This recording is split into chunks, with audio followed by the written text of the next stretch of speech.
Mymensingh railway স্টেশনে বাংলাদেশ জাতীয়তাবাদী rail শ্রমিক ও কর্মচারী দলের উদ্যোগে বিক্ষোভ মিছিল ও সমাবেশ অনুষ্ঠিত হয়েছে। এ সময় রেলের শ্রমিক কর্মচারীদের উপর কথিত ষড়যন্ত্র ও হয়রানির অভিযোগ তুলে সংশ্লিষ্ট কর্মকর্তাদের বিরুদ্ধে ব্যবস্থা নেওয়ার দাবি জানান তারা। আমাদের নেতা বিজয় মিত্র ময়মনসিংহের নেতৃত্ব দেন। আমাদের নেতা বিজয় মিত্র বাংলাদেশ জাতীয়তাবাদী রেলওয়ে শ্রমিক ও কর্মচারী দল কেন্দ্রীয় কমিটির সাংগঠনিক সম্পাদক।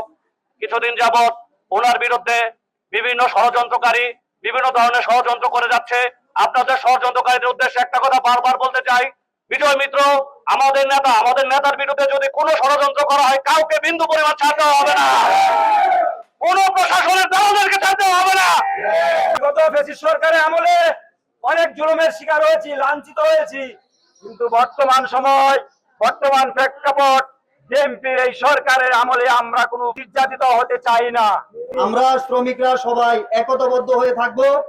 বিজয় মিত্রের নেতৃত্বে আমরা ময়মনসিংহ শাখাকে উজ্জ্বল করব। কেন্দ্রীয় কমিটির নেতৃত্বে, সমবায়ের নেতৃত্বে একত্রে কাজ করব।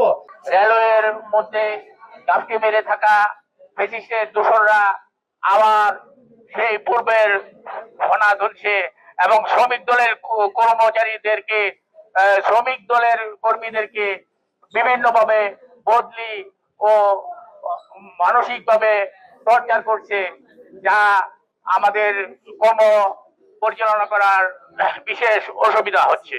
তাদেরকে কড়া ভাষায় হুঁশিয়ারি করে দিতে চাই, আপনারা যদি এখনো সেই ফ্যাসিস্টের আমল মনে করেন তাহলে আপনারা বুকার শহরকে বাস করছেন।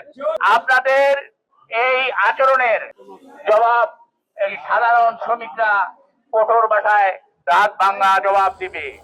কর্মসূচিতে উপস্থিত ছিলেন সংগঠনের কেন্দ্রীয় ও ময়মনসিংহ শাখার নেতৃবৃন্দ সহ কেওয়াটখালী, গৈরপুর ও শ্যামগঞ্জ শাখার নেতারা। বিক্ষোভ মিছিল শেষে নেতারা হুঁশিয়ারি দিয়ে বলেন, রেলের শ্রমিক কর্মচারীদের স্বার্থবিরোধী কর্মকাণ্ড মেনে নেওয়া হবে না। বাংলাদেশ রেল শ্রমিক দলের সাংগঠনিক সম্পাদক বিজয় মিত্র শুভর নির্দেশনায় এ কর্মসূচি অনুষ্ঠিত হয়েছে বলে জানিয়েছে আয়োজকরা।